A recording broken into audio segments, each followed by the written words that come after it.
Živijo, tukaj je Anže, poslušate podcast Aparatus, kjer legitimni člani družbe povejo, kaj počnejo v življenju. Aparatus ima od zdaj naprej tudi sponzorja, tako kot pri gostih sem upal, da bom za sponzorja dobil neko normalno oziroma legitimno firmo. To se je tudi zgodil, tako da sem zdaj ful vesel, da lahko rečem, da Aparatus podpira Third Frame Studios, podjetje, ki je sicer locirano v Kranju, sicer več ali manj poslujejo s tujimi partnerji, kaj točno delajo, lahko najdete na njihovi spletni strani www.3fs.si. So pa cool firma, ki je hotela pač podpreti Aparatus, jaz sem jim zato ful hvaležen, pa tudi jaz sem vesel, da sem dobil enega sponzorja, ki razume, kaj jaz tukaj počnem in je toliko družbeno odgovoren, da podpre eno tako zadevo, kot je Aparatus. Tole pa je 31. epizoda Aparatusa, ki nadaljuje tale poletni angleško govoreči trend, se pravi še enkrat bo v angleščini. To, kar sem govoril s Chrisom Ennsom, Kanačanom, ki ima svojo podcast mrežo, njegov najbolj popularen šov pa je Show Me Your Mic, kjer z različnimi podcasterji govorijo o opremi, ki jo uporabljajo in nasploh o snemanju podcastov. Naslednji teden bo Aparatus spet v slovenščini, naprej začnemo pa še enkrat hvala vsem, ki ste mi poslali kakršenkoli feedback in če ste slučajno naročeni na Aparatus v iTunesih, bo kakršnakoli ocena tam dobrodošla. Evo, zdaj pa Chris. My first question is, as always, who are you and what do you do? Well, I'm Chris Enns. Why you're talking to me, I suspect, is because I record podcasts and that kind of thing out of a website called sskTN.com. And I don't know if it's a podcast network or a web page with a few podcasts on it, but that's what it is. And that's a hobby / side thing. And my day job is actually just doing website development and work for local businesses here. I live in Saskatoon, Saskatchewan, Canada, sort of roughly in the middle. It's the province that looks like sort of like a rectangle with a fat bottom. See, that's a good description, because my country, Slovenia, looks like a chicken. No, really? Seriously, it's, yeah, if we're right next to Italy. So if you know where the Italy boot is, yeah. Right? So if you would go to the crotch area of that person, right? There's a chicken there. I'm not joking. Okay. But you can look afterwards. Yeah, I'm looking on Google Maps here as we're talking. So. Well, yeah. Okay, I'm going to keep talking so you can see it. Then you'll just confirm that it basically looks like a chicken.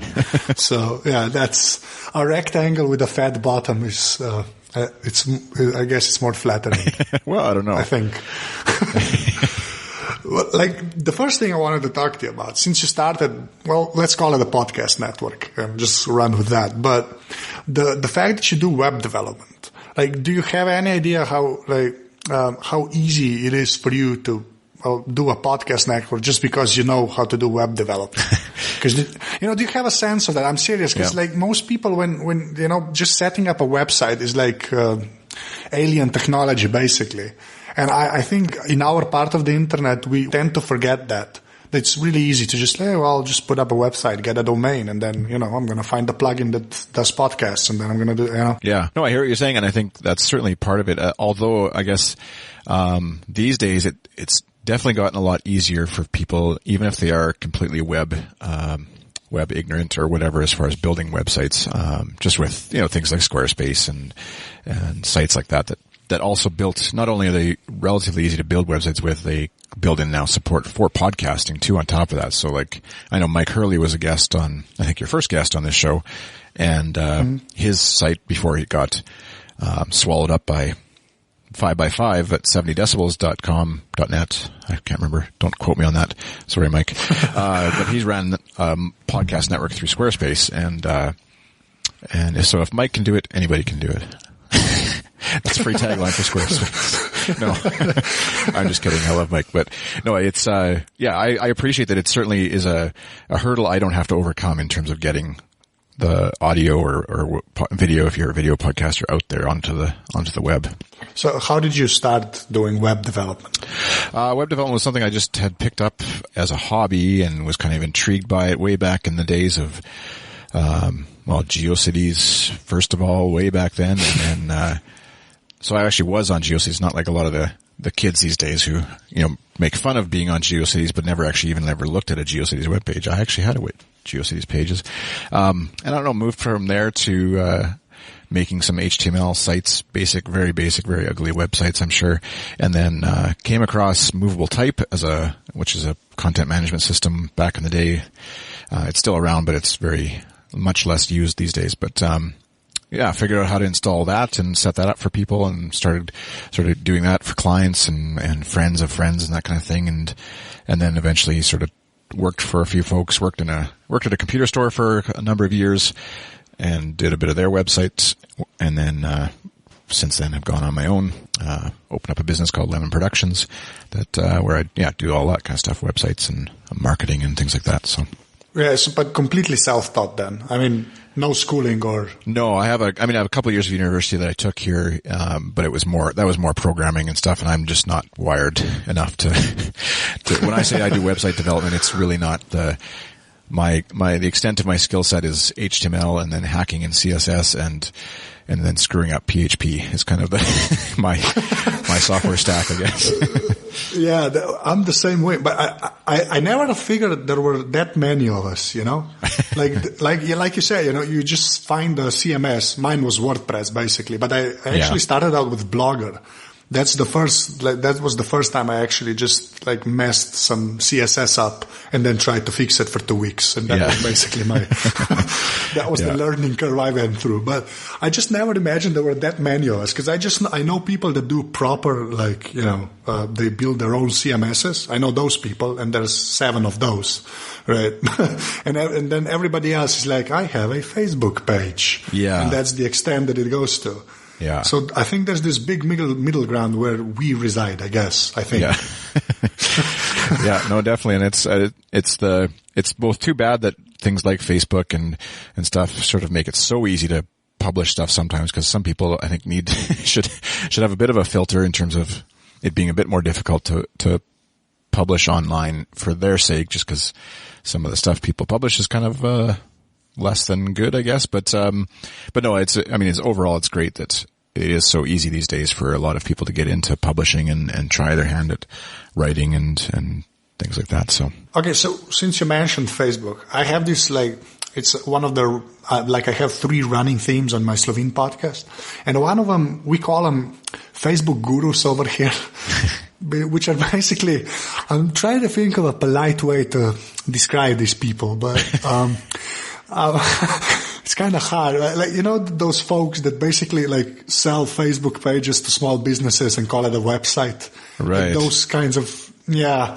So I'm just wondering, what's it like in Canada, in your area? Does that stuff exist everywhere, or are we just, No, I think it's universal. That's, I don't know, sometimes I call it this maybe not, it's not nice maybe to say this, but it's the social media douchebag is kind of the social media expert. The word douchebag came to mind, but I was trying to be, well, okay, but that's fine. Yeah, it's your podcast. I shouldn't lower the... Oh, that's going to be in the title probably, but yeah. Oh, don't put that next to my name. That'll help my, whatever SEO value I have in my name will be shot. No, but, no, I think that's universal in terms of, there's always somebody, I come from the spirit of, I know that I don't know everything and I'm trying to learn more, and I know that there's folks who know less than I do, but I want to help them, whereas there tends to be folks who don't always recognize or admit that they don't know everything, but are willing to happily charge folks who know less than them as if they do. And so that's where I get frustrated with my industry, like the web and marketing and stuff that happens within our industry, that it's just kind of annoying sometimes when people don't admit the things that they don't know and then steal almost money for doing very little work. But the flip side of that is, I guess, there's certain value in, I wouldn't apply it to Facebook pages necessarily, but like you said, with WordPress, for you and I, it's fairly easy to flip a couple buttons and install a WordPress, and we've got a website, which seems like, well, why would I charge money for that? But that is a learned experience and expertise that you have that a lot of other people don't. And just the same way I would much rather pay somebody to come, I don't know, unplug my toilets if they were plugged or something, that rather than learn about it myself. So yeah, but I think it's universal for sure. That's Merlin Mann put it best, and every podcast has to mention Merlin, so check. Yeah. No, he really, I don't know, on an episode of Back to Work, he kind of said, yeah, it's just putting up a Drupal site or whatever, but yeah, you learned a couple of times, you've been around the block a couple of times, so you know the mistakes that can be made, and that just saves people time, basically. Exactly. But yeah, the social media douchebaggery is a whole different kettle of fish, or I don't know what the expression is, but yeah. Well, that's right. So, okay, now we have to talk about podcasting because, you see, I like talking to radio guys. That's what I call people that do audio because I kind of come from a radio background. But what drew you to audio stuff in the first place? Well, on, let's see, I'm just going to pull up the About page on SSKTN because I know I wrote about it a little while ago and you sometimes forget some important details along the way. But the way back when I remember getting into having like a recorder of some sort, like a tape deck, and I could record my voice and I'd pretend to be like the radio folks I'd listen to here locally and record that, play it back and sort of play with that. And then later on I have an interest in music, so I play guitar and stuff, and I got a recorder, like a 4-track recorder, so I could play guitar with myself and make music and all that kind of stuff. And then I can't remember exactly who it was first, but probably Leo Laporte, I would imagine. Hearing like MacBreak Weekly and those kind of shows where, it was just kind of like he gets to sit and talk about stuff he loves and is really interested in and passionate about and cares about and with his buddies and gets paid to do it, which was kind of like a really neat idea. And it wasn't like the sort of inane morning radio show banter. It was, stuff that was a little more geared for me as a geek or nerd or whatever. And so yeah, I started sort of interested in that and then also hearing Dan Benjamin and sort of precursor to 5x5 when he was doing, the first version of the talk show and things like that. And so it just kind of like intrigued me as a way to make a living and also just have fun as a hobby either way. Getting to talk to folks and, being a bit of an introvert in a social setting, I wouldn't necessarily go up and just talk to a stranger or being interviewed by somebody on TV even or whatever in this, if you and I were on video or whatever, a little more intimidating, whereas audio is kind of nice. It's safe. It's easy to control the environment and all that kind of stuff. And so, that's kind of what drew me into it initially. So are you more of a live guy or a record guy? For podcasting, I like both actually. I used to be a little more wary of doing live stuff, but I've gotten over that lately because there's something about the energy that comes when you're talking and knowing that potentially other people are listening. I mean, right now we're streaming this, and like this morning I recorded an interview with somebody, and I tend to be fairly focused on the interview and not really worry about whoever might be listening or the chat room if there is one and things like that. But it does sort of give it a bit more energy, and like if something happens, it's live and people are hearing it.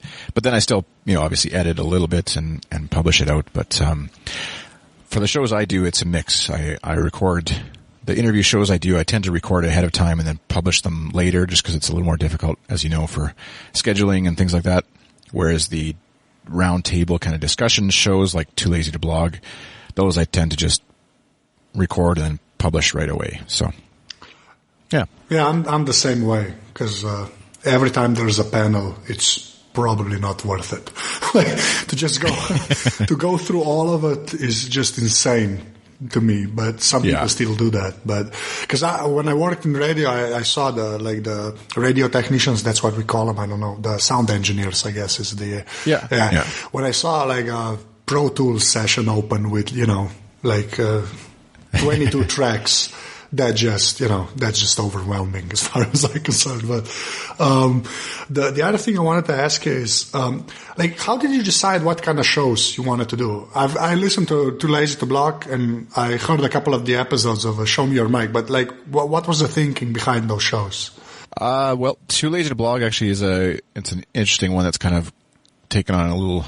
Shows I guess tend to find their way to what they need to be, which sounds really fancy, but it's like, I started off as just kind of a complimentary show for my blog, which I blog at chrisenns.com, and it's, just your basic tech geek kind of reblogging and writing a few stupid comments and stuff like that about Apple or whatever. But, I sort of I was doing podcasting already at SSKTN, and I wanted to just have a little audio podcast that I could just try sort of rehearsing or practicing more of the podcasting thing without having to worry about guests and things like that. And so it was just a solo show initially of me just talking about whatever happened to be on my brain that day.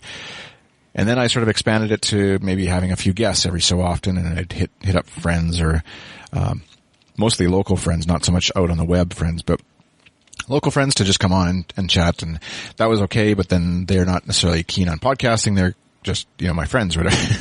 They don't necessarily do podcasting. And so, whereas, eventually I think I interviewed Adam Clark or Tim. I can't remember who was first, but interviewed one of them, and then I interviewed the other guy, and they're kind of buddies too, online buddies anyways. And, we kind of hit it off and decided to try doing an episode of Too Lazy to Blog together. And, now 4 or 5 episodes in, I guess we're kind of semi-regularly anyways doing that show together. And it's kind of just a fun chance it's your basic tech roundtable, talk about a few different topics that we each bring to the show, and hopefully it's interesting enough that somebody would want to listen to it.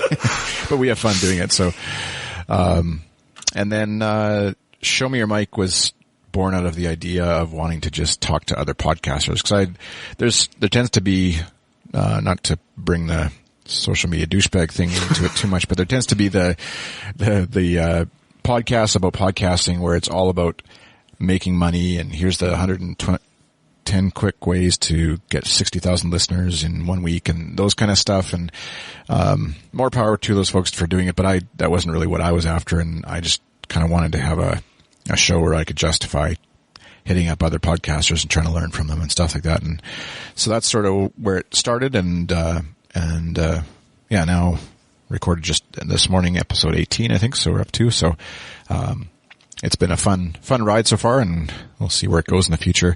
There's a few other shows that I do that are either on hiatus or paused, I guess, right now. The one that's similar to that, Show Me Your Mic, is one called Welcome to the Internet, which is your basic interview show, but just kind of more of a topic of similar to what you do, I guess, I would imagine here, where it's kind of just someone you find interesting and want to chat with, and hopefully the people who subscribe and follow your show would find it interesting and enjoy the conversation that you have. So, but yeah, that's sort of the genesis of those shows anyways. Yeah, that's basically my show. The Slovene version has a tagline, which is, I'm trying to translate it in my head now. It's basically a legitimate people in society tell me what they do. That's the roughest translation I could find in my head now. But, but the reason I mention it, and the thing you said with the Show Me Your Mic podcast, the reason I wanted to talk to you, because you seem like you want to do stuff the right way. And what I mean by the right way is, well, not being the douchebaggery part of it, right?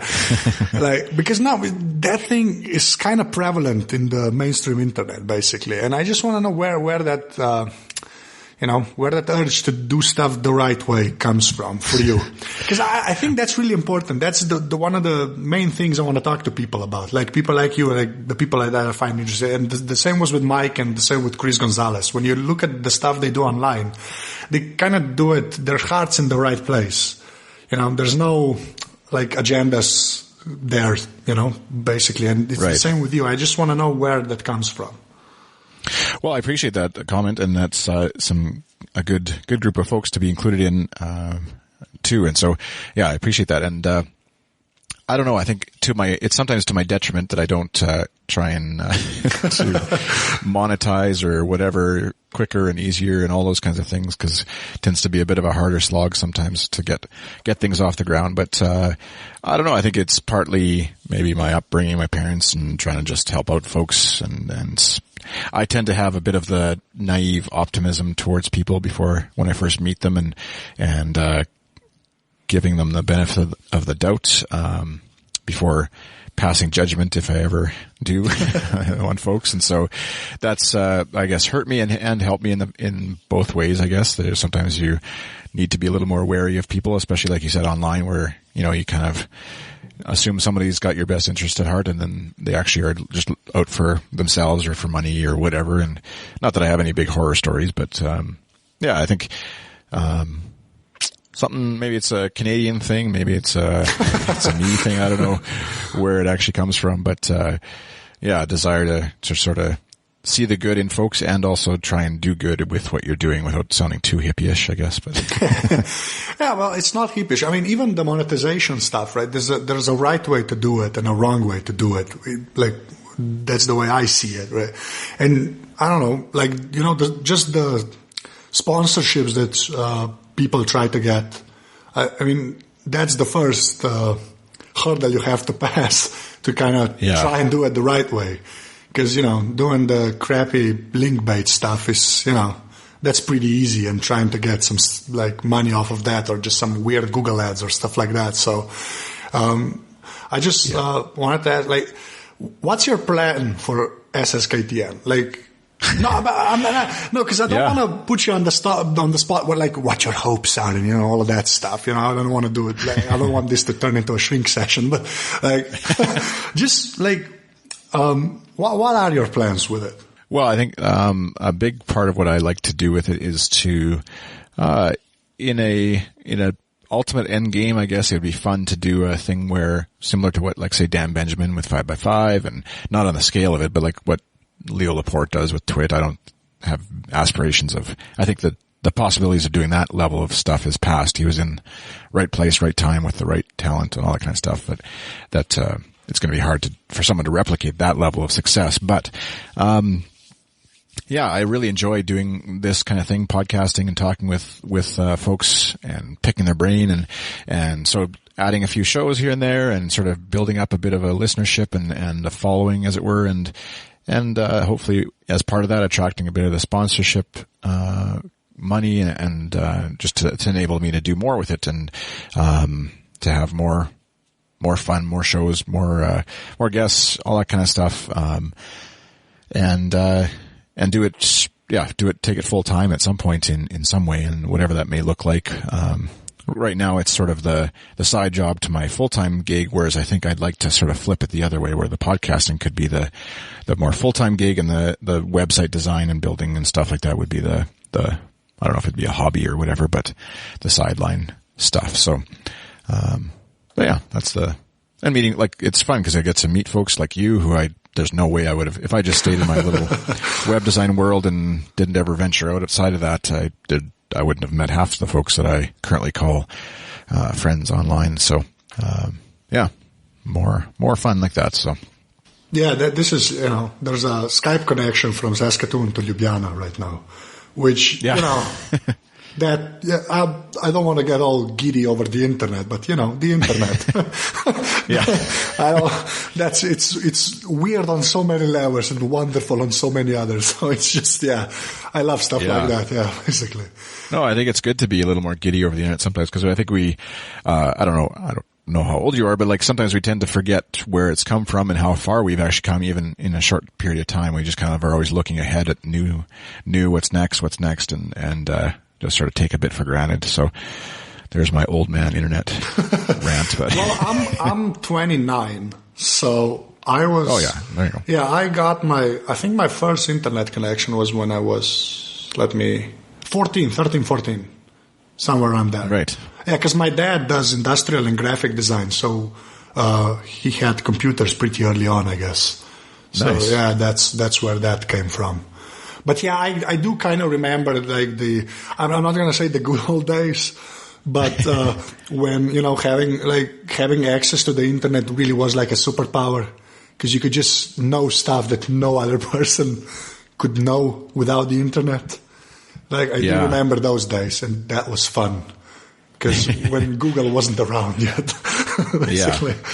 Yeah, but okay. Then there's a portion I wanted to ask you about, like just Canada in general, because this is going to go into the Slovene feed eventually, and I just want for like people around here to kind of. So, what's Saskatoon like? Or I don't even know how to ask. Yeah, I don't no, because like I listen to all these people, like you said, like the stuff Mike does and the stuff Dan and Leo, right? And you just like the tech stuff, and you listen to all of that, but like I never know where these people are. It's just a voice coming through the speaker. So I made a point to ask people where I talked to Chris about the tornadoes in Oklahoma last week. So I'm not asking like natural disaster stories. Just like what's Saskatoon like? That's the only way I could phrase it, really.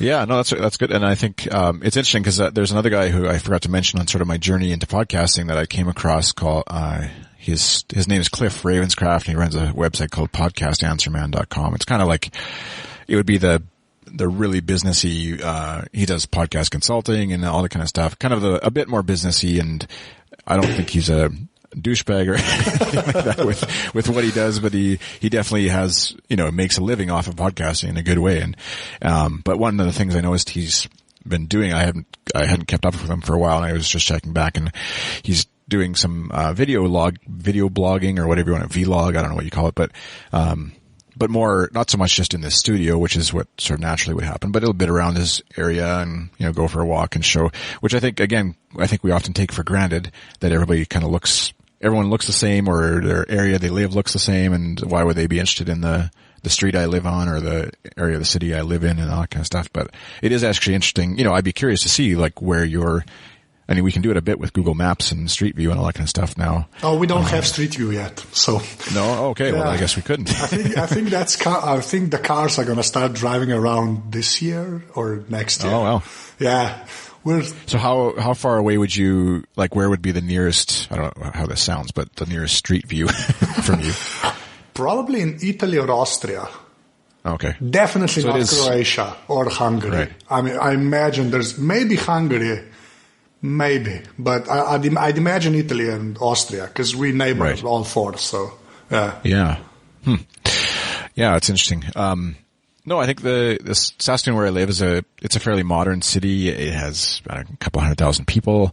Like I said, we're kind of in the middle-ish of Canada, geographically. And so there's no water around us. There's no ocean nearby. It's pretty flat. There's not a lot of hills or not a lot of mountains, or not any mountains really, and very few hills. But, and we wait, it's Canada. I mean, what? Wait. Sorry. Just no mountains? I don't get that, because I thought Canada was all mountains. I'm gonna sound like a weird, but yeah, that's through. Oh, no, it's fine. Yeah. It's, where I live, it's sort of geographically is in the middle, like I was saying, and there's, I don't know what you use, whether it's provinces or states, but we use provinces here for, different regions. And so the province next to us is Alberta, that's where the Canadian Rockies and, those kinds of things, that's the big mountain range. And then the next province further from that is British Columbia. That's where Vancouver is. And so there's lots of mountains over there. But, no, in Saskatchewan where I am, it's the prairies, kind of like flat, and lots of farming, and, lots and lots of farming. And, although like any modern city these days, technology is kind of like there's lots of startups and things like that happening in the web here. And then just your average North American kind of city stuff, all the typical, McDonald's and the Gap and all the stores. Like, that's the part that's kind of too bad, is that how, what's the word, homogeneous or whatever, where everything kind of starts to look the same little, in North America anyways, a lot of the strip malls and, it's getting that way over here as well. Yeah, I would imagine too. It's too bad, because, I mean, it's nice to have access to a lot of that stuff, but it's also kind of too bad how everything starts to look the same and nobody really has any character anymore. But anyways, that's probably a longer discussion for someone more educated than I am about. No, but you see, I like hearing like that kind of perspective, because I'm just a guy that lives here and you're just a guy that lives there. And I sucked at geography anyway, so that was the worst subject ever for me. Well, that's where I think, like, weather-wise is probably the other thing that people would be curious about is, over there, because that was what I would be curious about for you is, like, for me right now, as we record this at the beginning of June, it's nice, it's summertime, and so it's 20 degrees Celsius, 20 to 25 degrees Celsius every day, and, we get rain and stuff, but, for the most part, pretty nice. And then that's from, I don't know, usually from May till September-ish is sort of, 15 to 30 degrees, somewhere in there.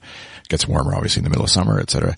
But then, October, November until, April is winter, and that's where you sort of get the other stereotypical Canadian view, probably of like a ton of snow and it's like minus 30 Celsius and colder some days. And so that's what I experienced through winter, which maybe is another reason why the podcasting thing is kind of attractive, because we're not going outside a whole lot anyway, so might as well sit in the basement and talk on the mic to people in warmer climates. And well, the climate here is pretty similar, I guess. I mean, it doesn't get that cold, but we get the full 4 seasons, Right. We get a proper summer with like 35 degrees Celsius, and then in the winter it's maybe -10, -15. It does get below that, but not in the city where I live, the capital. But yeah, it's pretty much the same. But although we do have mountains, so, I guess that's the difference. Yeah. And we have McDonald's, but we don't have the Gap, which I don't really mind, but, Yeah. Yeah, it's coming. Okay. I just know it's coming because everything else came over already. So, so now we're going to move to my whole, which hardware and software do you use? And we're not going to go into the podcasting gear because that's another discussion, but like which phone, tablet, computer do you use?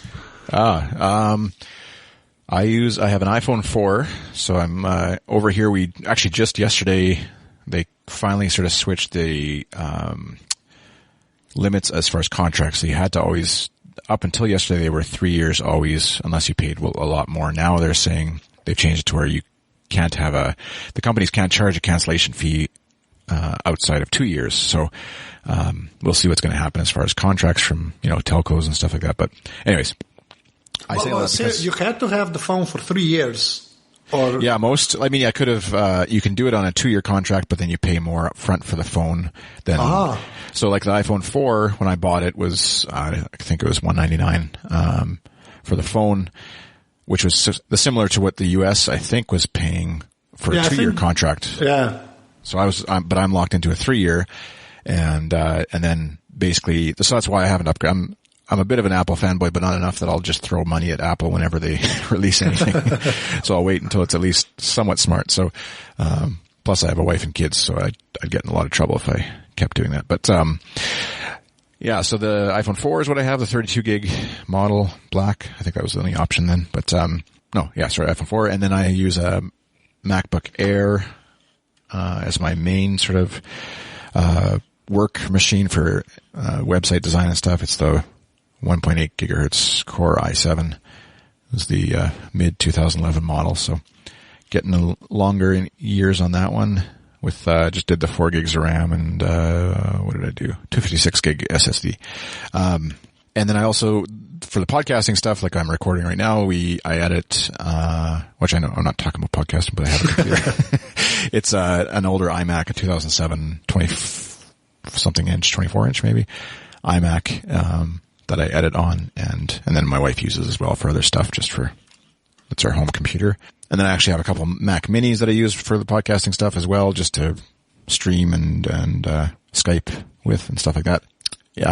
My wife actually has an iPad Mini, 32 gig Mini, and, she had the original first gen iPad and then sold that and picked up a Mini instead, just for a newer model with, faster horsepower without as much expense on the bigger screen. So, and she really likes that. So it was kind of nice going from, if she had a Retina iPad before, like the iPad 3, let's say, or something, and then went to the Mini, she might have been complaining more, or I might have complained more about the screen, but having the first gen iPad with non-Retina and going to the Mini with non-Retina, you don't know what you're missing, I guess. And so, yeah.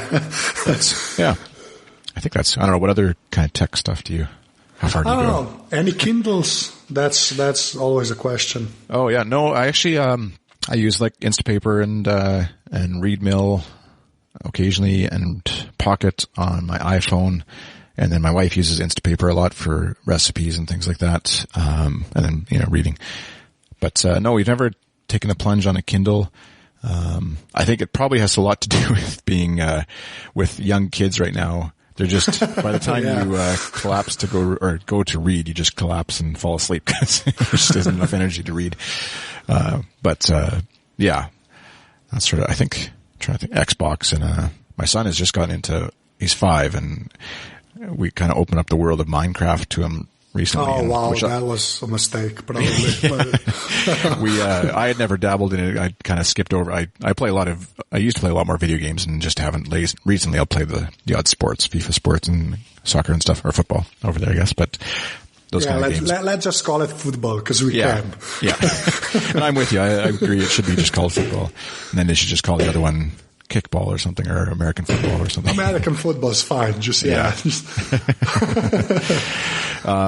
And so, Yeah, but I hadn't dabbled in Minecraft, and then I kind of thought he'd be too young for it, but yeah, I just played the demo on the Xbox with him, and he's like, his brain kind of exploded, I think, with the possibilities of what what he could do with it. So we'll see where that goes. But yeah, anything else? I don't know. No, that's pretty much it. How much of a gamer were you? Oh, well, way back, I used to do like the LAN parties and play Doom and Wolfenstein and those kind of games, like way back in the day, but on the Xbox and stuff, it's more the casual, like, I don't know, I'll pick up a game rent it for a week and play it, but I haven't bought a game in a long time, actually, just go rent a game for a week, like Batman, Arkham City. Have you ever played that? That's Arkham Asylum, or? The Arkham City is the second one that came out after. I just played Arkham Asylum. I played the first one, but. Yeah, if you like the first one, this is even better. Like, it's crazy. Yeah, I'm kind of blown, again, going back to like remembering how far we've come, of like, it's crazy what's in some of these games, and it's almost better playing Arkham City or even Arkham Asylum too, like, than watching some of the Batman movies that have come out, because it's it's a better storyline and almost as good acting and stuff like that. So anyway. Well, yeah, the games kind of, no, but I actually like talking about it. I used to be, I was the same with the LAN parties, and Wolfenstein and Doom, that was basically required playing. Yeah. And Duke Nukem 3D, that was another one. And then, many hours with that one. Yeah, and then I was part of I think I was just the right age, because I think I was like 15 with Counter-Strike, the Half-Life mod. Oh, yeah. That was the hours I lost on that. Yeah. Yeah, I know. Yeah, because I think gaming kind of, at least in this part of the internet, it all shifted towards the casual stuff with the iOS, and, everything I hear about games is just, this new thing on the iPad, and that's fine, but I always, built my own PCs and stuff like that, so I miss that sometimes. I'm trying to find like a good podcast about games, PC games and Xbox games, but yeah, still searching for that one. Yeah. Well, you should start it up maybe. I need another podcast. That's what I need. Yeah. We all do, yeah. Okay, so let's talk about the apps you use, and the stuff that you actually use, not the stuff that you have installed that you think, or you just think it's cool because it's flavor of the month, but the stuff you actually use first on your phone and then on your Mac. Okay. Let's see. Going like priority of use or amount of use, not necessarily priority, but definitely Tweetbot, both on the Mac and on the phone, is what I use for accessing Twitter. I use Repost to access app.net. I'm on there occasionally. Repost is a nice one. And actually just the other day, Felix might still be, but it was free. I haven't committed, like I obviously paid for an app.net account, but I haven't committed mentally to buying apps for it yet. So, that's where I kind of watch for free ones and then try to dabble with it. So, but yeah, on the social front, kind of like Tweetbot, and then I'll occasionally check Facebook on there, but not too often. I really like the Tumblr iOS app. I hear the Android one is very similar and very good. Let's see, going through. I use, in my dock on my phone, I have Mail, the phone, Mail.app, phone app, Messages, and Camera. But I really don't use the phone a lot. I could probably take it out of there. And photography kind of stuff, I use, of course, like Instagram and Flickr I use a lot, actually. Their iOS app, and occasionally dabble with Vine. I use Calvetica for calendaring. I've been kind of searching for a new one, but I haven't. Again, it's not bad enough that I want to buy something, but it's not so great that I'm completely happy with it, I guess. So, I use CoBook, I think that's how you say it, for contacts, which is a world of improvement over Apple's address book. And that similarly has a Mac client as well that works as a menu bar applet kind of thing, and is a great way to manage your contacts in a way that isn't more usable version, I guess, than what Apple built in my opinion anyways. I use Byword for making notes, recording minutes from a meeting, or random blog post ideas and things like that. Both, again, a lot of these are both on both ends of, like on the iPhone and the Mac. Any games, yeah. Speaking of casual games, Letterpress, big user of Letterpress. Kingdom Rush, I played through. That's the tower defense kind of game. Super Stickman Golf 2. Have you heard of this? The Super Stickman heard Golf. Of it. I've never played it, but I have heard of it. Well, they're actually a couple folks here in Saskatoon that developed it, and so let me make sure I pimp them out to your to your listeners over there, because it's a great. I mean, obviously just being silly, but it's a great game actually. For I think it's 99 cents in the App Store. They have a Android version as well, I believe. I have an Android phone, and I think I've seen it. That's why it doesn't. I mean, maybe somebody might think it's like something to do with golf, and they have to know golf. Like I golf once a year if I'm lucky, and terrible at that. And so, but it's a great kind of just puzzle game, a little bit of figuring out angles and power and all that kind of stuff. But and they actually have another game that's quite a lot of fun too from the same guys called Lunar Racer. That it's just really well done graphically, and that may have an Android version as well too, because I know they try and do both. That's Noodle Cake Studios is who puts those out. Carcassonne is a board game app that I love. Well, nobody just loves Carcassonne. Okay, you're basically a junkie, or you don't know what it is. I don't think there's a middle ground there. Yeah, exactly. Definitely. But those, I don't know how you, but I tend to go in waves of both Carcassonne and Letterpress are the two where I go like really hard for a couple of weeks, and then I completely avoid it for a while and stop playing my turn, and people probably get annoyed with me. Sort of feast and famine. And then as far as like for running business kind of stuff, I use a company called FreshBooks for invoicing. They're a Canadian company, or they happen to be Canadian. That wasn't why, but FreshBooks for invoicing and time tracking and stuff like that. I use Evernote for capturing business invoices and PDFs and storing stuff there.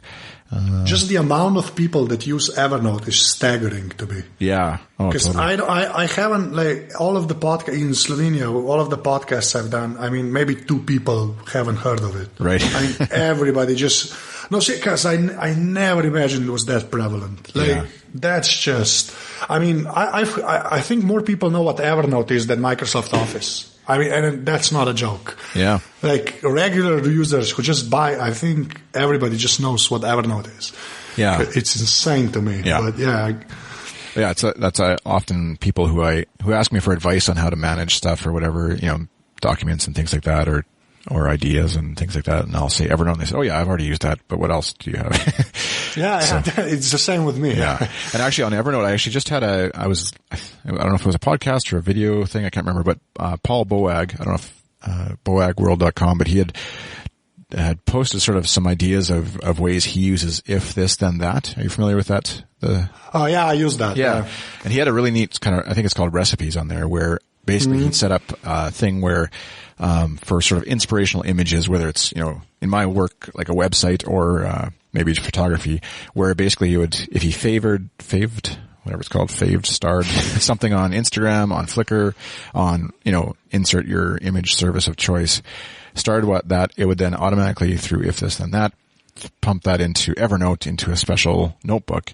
And so then if he's looking for inspiration, visual inspiration or whatever, he can just pull up that notebook and bam, there it is. And it's kind of a neat little friction-free way of sort of collecting those. Because often I would do that, but I'd like, the folder, or they'd get dumped into a folder somewhere. I'd save them and then I'd forget where I put the folder and all that kind of stuff. So anyways. That's a cool one, because then you just get an Evernote note.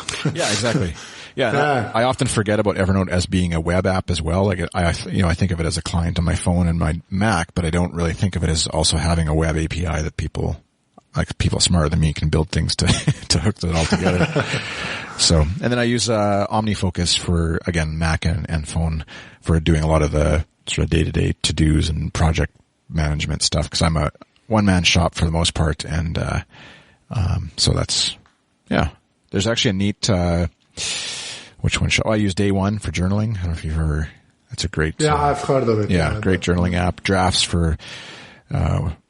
I still don't, I'm exploring the power of drafts on the iPhone anyways. It's a neat little, write something here and send it wherever you want on your phone kind of app. And, Mention is a web app, iPhone app, Mac app that I use for ego tracking online. So I use it actually just for the podcasting stuff. If someone mentions SSKTN or show me your mic right now are the two sort of triggers I have set up, and you get a little ding and find out where they are.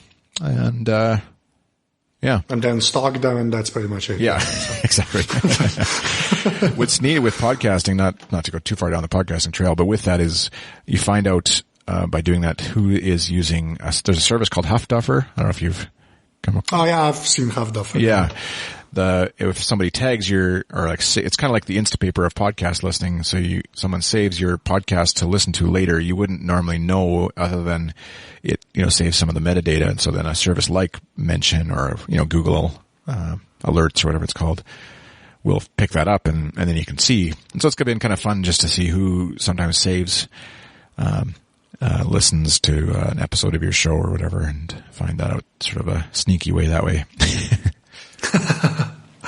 Okay, so now my last question, which is always the same. No, I try to have these anchor questions, so I know where I am. Yeah. So if you had to name a piece of hardware, it doesn't have to be anything like computer-wise, right? But something that you felt was made for you, basically, or something that's, made your life better. It might have been something that you use and don't have anymore. You might still have it. It might be in a basement somewhere, but you think about it. Just what would that one thing be? That's a good question. Well, I think the piece of technology, I'm just trying to think which one that kind of like set me off on this path of being interested even in technology and computers in general. I would have to say might have been either my first Nintendo Entertainment System, like playing Mario Brothers and maybe there was an Atari or something before that I had, a Coleco or something, but that's the kind of one where it just kind of made me realize that this isn't like some magical thing out there. It's just a game that you put into this thing and that tells the bigger box what to do and what to say and what sounds to make and graphics and stuff like that. And kind of, I remember having arguments with friends over whether this Nintendo was a computer or a video game thing, and I always thought it was like a computer, and they would, would say, no, it's just a video game. And so just that idea, I guess, that there's just the idea that somebody could make something that then somebody else could use. And that's actually, bringing full circle now to like playing around with Minecraft is that idea of very basic building blocks, but you could build these crazy, big, insane things out of, and, just the possibility that those kind of things bring. And so that's, I guess, I spent many hours, many days, many weeks in front of the TV playing Mario and other Nintendo games. And so maybe a bit of something like that was kind of a fun trigger technology anyways for me. That was a good answer because you're talking to a person that started with the Super Nintendo Entertainment System. There you go. Yeah, I'm just a little bit older than you, I guess. So it's, Yeah, it kind of works out there. Yeah. See, that's why I said when you introduced your son to Minecraft, that's what my parents did with the Super Nintendo. Yeah. That was which, a blessing and a curse. Yeah. Chris, that's pretty much it. That's it. All right. Thank you for doing this. Yeah, no, thanks for having me. Thanks for talking to me. That's it. Now say bye so I can just cut it there. So. Bye. Bye. Krisa na Twitterju najdete pod @iChris, njegov sajt je pa sskTN.com, kjer so vsi njegovi podcasti. Jaz sem na Twitterju @anzet. Feedbacka sem vedno vesel, če ste pa slučajno na podcast naročeni v iTunesih, bo pa kakršna koli ocena tam dobrodošla, ker tako še kdo najde tale podcast. Evo, to je naslednjega tedna to. Čau.